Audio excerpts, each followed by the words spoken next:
Columbia Forest Vista Hills, according to Trail Forks. That's what it was called? I think it's Columbia Forest, and I think the hilly area is Vista Hills. I always get so confused by the names. Why does it have two names? Is it actually two different places? I think the non-forested part and the forested parts is Vista Hills, and I think Columbia Forest is the actual forest part. That's not confusing at all. So, it's quite hilly around there, even though it is in the middle of a housing estate.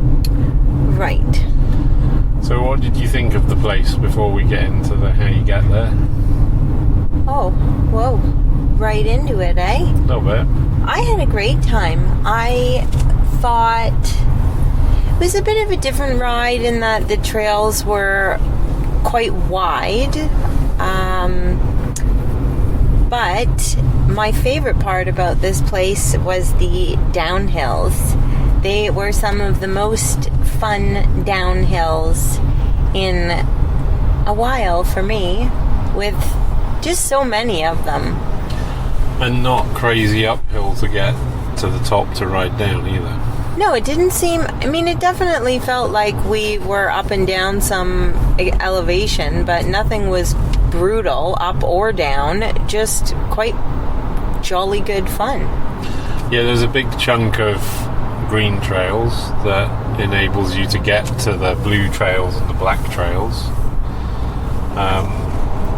But I think if you start from the car park, and I can't remember the name of the road, but it's on... Was it Sundew Drive? Yeah, so there's two car parks on there. If you look at Trail Forks, you'll see that there's two car parks. It doesn't matter which one, but the one further up on the right is the one to go to, and you ride up, not down, so up away from the little pond, and there'll be a little trail into the right, and it's called Donkey's Tail.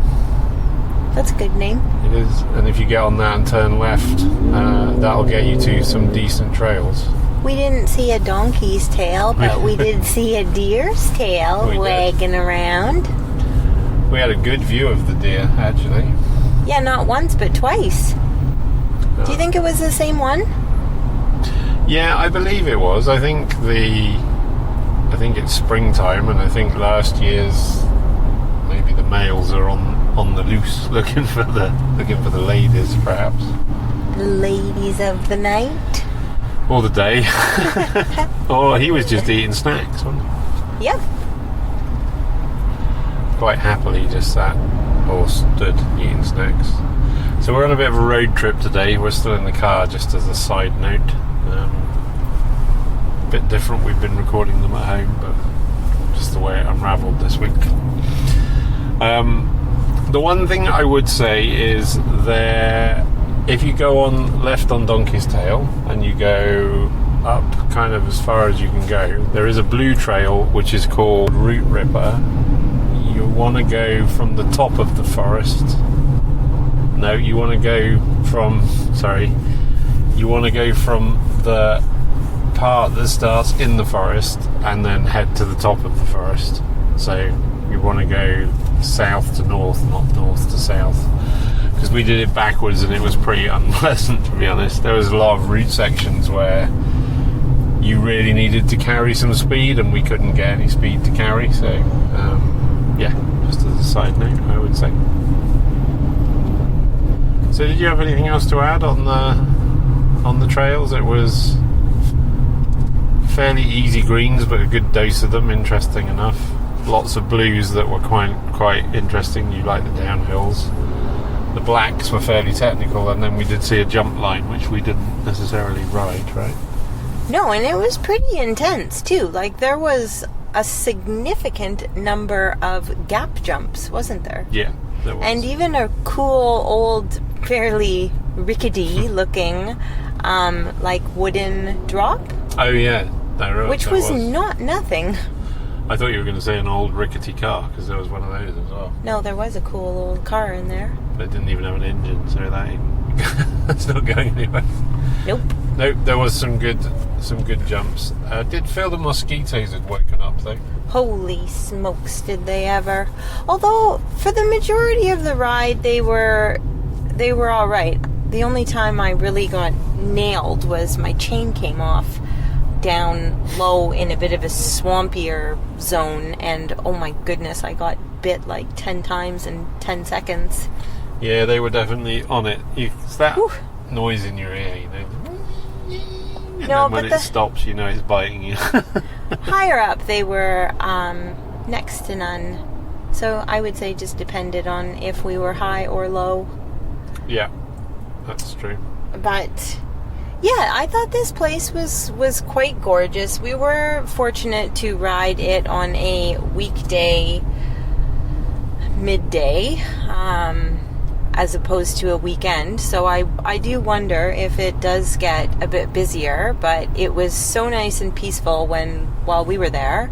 Just a few walkers and a few kids on bikes.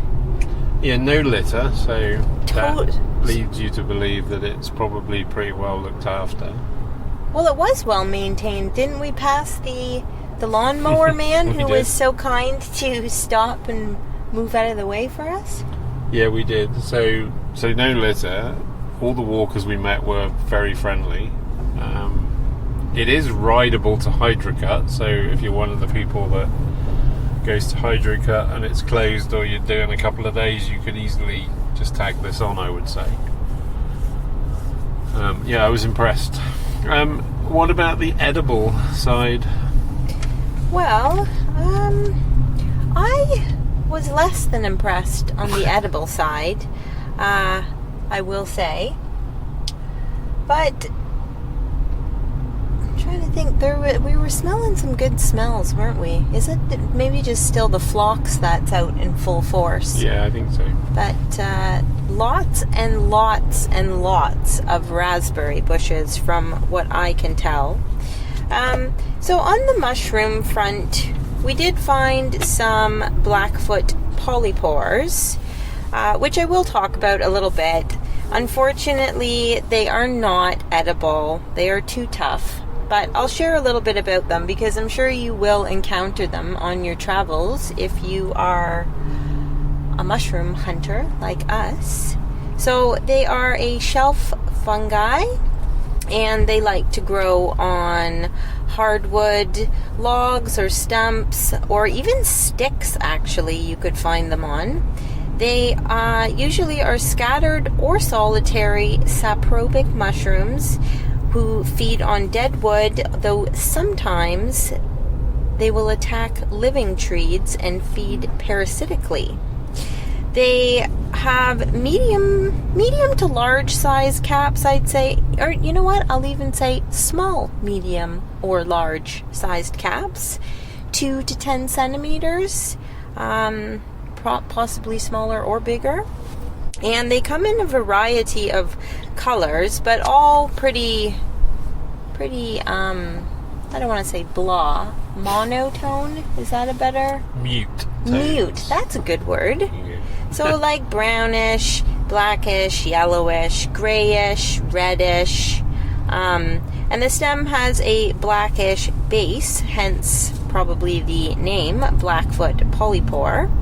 If you are going to take a spore print of one of these, you should come up with a white spore print, and you will find them from late spring into the autumn. So hence why I said you will probably come across these if you are hunting mushrooms. And you can't do anything with them, like some things you can paint on or make into shelves or like, I don't know, but you know, sometimes some of the mushrooms that you can't necessarily eat go into tea or, you know, some kind of powder or anything. But well, I'm sure that there's some creative or productive use for these, because isn't there for everything, really? yeah, but I mean, like the fire starter mushroom one. That's what I'm getting at. But I am not aware of what its Fair enough. practical use may or may not be. All that I really know for truth is that they're not edible. And what else did you find on your travels from a foraging point of view? Well, this one might not sound very exciting to everyone, but I did think I would share a little bit of information about it, as we did collect some that day, and it's out and about, and it's quite plentiful. So I'm talking about red and white clovers. And, you know, I think that they're underrated and underappreciated. They are not only just good for the bees. So they are a herbaceous perennial plant, and they are a member of the pea or legume family. Did you know that? I didn't know that. Well, there you go. All parts are edible, both raw or cooked, which I always love. And you can find them mid-spring all the way through summer and even into the fall, which is also excellent. They are kind of everywhere. So the clovers that we collected had either white flowers or red flowers. Clovers have 3 elliptical shaped leaflets, and sometimes they even have white patterning on them. So, I was going to say, I guess they're a good one for new people not used to foraging, or people that want to get their kids into foraging, because you can't really make a mistake with a clover once you know what a clover looks like. Yeah, great beginner foraging. And sometimes in people's gardens, and I guess on verges. I guess if you're going to go, don't go and pick them on the golf course, because they've probably been poisoned with some kind of nasty fertilizer or something, but your lawn's probably okay as long as you don't use anything terrible. Yeah, absolutely. A great one for kids. You're absolutely right. So they also, I was reading about some interesting medicinal purposes. So there's many, but one thing that I was reading into was that clovers are helpful at cleaning up pretty much all waterways in the body, as well as improving the condition of our blood. Right. And I had another interesting fun fact that I read about that I thought I would add in, and that is that they have been investigated as a potential replacement for eggs, particularly in mayonnaise, where they act as an emulsifier to prevent oil and water from separating. What? How cool is that? That's very cool. Clover mayonnaise. Good old Clover. Not just Clover honey anymore, guys. So, yeah, I will echo what Jamie said about it being a great beginner. It's just a great item to forage, period. It's everywhere, so, look around, and you might even spot a rarity. The lucky 4-leaf clover. It could happen. It could.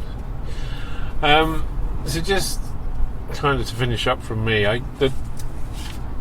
the thing about this place is that it's close to Waterloo and Kitchener. As I said, it's pretty close to Hydrocut, but if you're a solo rider or a beginner, and some of the places feel a bit remote or a bit wild or a bit tough, and I do mean that, in the nicest way possible. Like, even some of the places in the Niagara area or Arkle, or you're fairly close to houses and people are there, but you're not. It is a bit remote.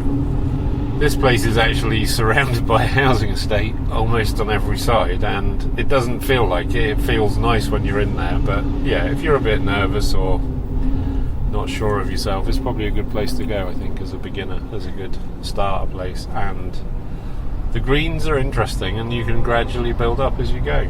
That is actually a great point that you make. If you were, say, a little bit nervous or hesitant on the navigating or the being too far back in the woods on your own, this is a great place to test that out because you're surrounded and not too far from civilization. Yeah.